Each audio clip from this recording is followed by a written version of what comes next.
बिस्मिल्लाहिर्रहमानिर्रहीम। अस्सलाम वालेकुम। पोस्ट प्राइस मालूम करने का तरीका, एक चीज़ की असल कीमत मालूम करनी है जबकि उस चीज़ को बेचा जा रहा है 2630 रुपये में। किस हिसाब से उसके ऊपर प्रॉफिट रेट लग रहा है 40%, यानी कि 40% इसमें प्रॉफिट की कीमत भी मौजूद है।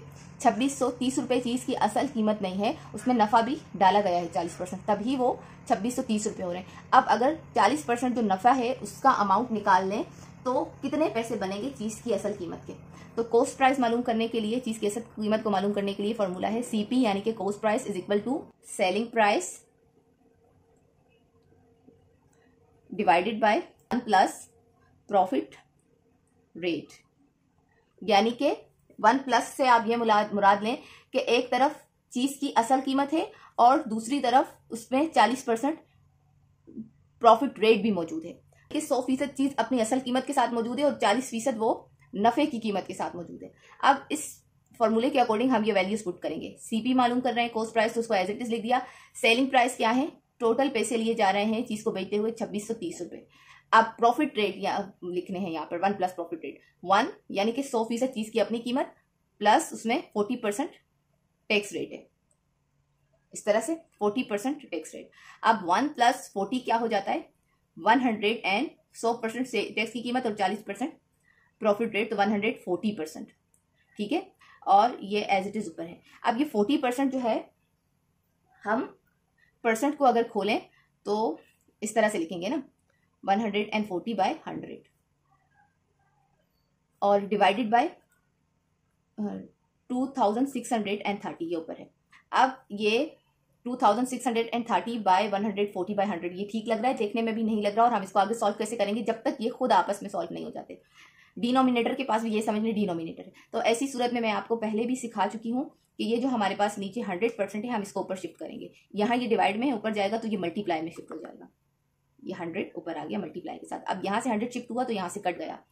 2630 मल्टीप्लाई 100 क्या हो जाता है 2,63,000 और ये डिवाइडेड बाय 140।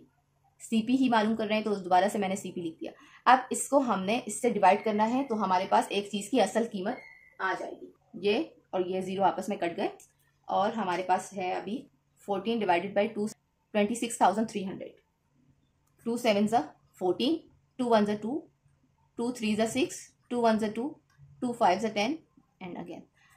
अब ये मज़ीद डिवाइड नहीं हो सकता तो हम इसको डिवीजन फॉर्म में लेकर आके डिवाइड करते हैं। 7 डिवाइडेड बाय 1 10,000, 13,150। 7 1 7 माइनस करते हैं 6 बचे और 1 नीचे आ गया। 7 8 56 माइनस करते हैं तो हमारे पास बचता है 5, ऊपर से 5 नीचे आएगा। 7 7 49 माइनस करेंगे तो 6, 0 नीचे आया। 7 के टेबल में 60 नहीं आता। 7 8 56 माइनस करेंगे 4 नीचे आएगा। अगर मैं यहाँ पे पॉइंट लगा के 0 बढ़ाऊं तो हमारे पास 7 5 35 माइनस करते हैं तो 5 बचता है। अब हम इसको अगर कंटिन्यूसली चलाते जाएं तो ये चलता जाएगा, लेकिन ये स्टॉप नहीं होगा। पॉइंट के बाद यहाँ क्वेश्चन पड़ता रहेगा और यहाँ रिमाइंडर बचता रहेगा। तो ये नॉन टर्मिनेटिंग डेसिमल है, इसलिए हम अपने आंसर को क्या कंसीडर करेंगे 1878.5। ठीक है, और अगर आप पॉइंट खत्म करना चाहें तो आप इसको राउंड ऑफ भी कर सकते हैं और ये 7, ये जो 8 है ये 9 हो जाएगा। जैसे कि अगर मैं पॉइंट के बाद ये जो 5 है राउंड ऑफ करूं, 8 को राउंड ऑफ करना चाहती हूँ तो पॉइंट के बाद वाले नंबर को मैं देखूंगी। 18 मैंने लिख दिया और 7 भी। पॉइंट के बाद जो नंबर है वो क्या है 5। अगर हमें किसी नंबर को राउंड ऑफ करना होता है तो उससे अगले नंबर को देखते हैं। अगर वो 5 या 5 से ज़्यादा हो तो हम जिस नंबर को राउंड ऑफ कर रहे होते हैं उसमें एक नंबर 8 कर लेते हैं। अब इसको हमने कर दिया 9 और ये जो है 0 हो गया। ठीक है, तो हम आंसर इस तरह भी कंसीडर कर सकते हैं और ये भी हमारा आंसर सही है।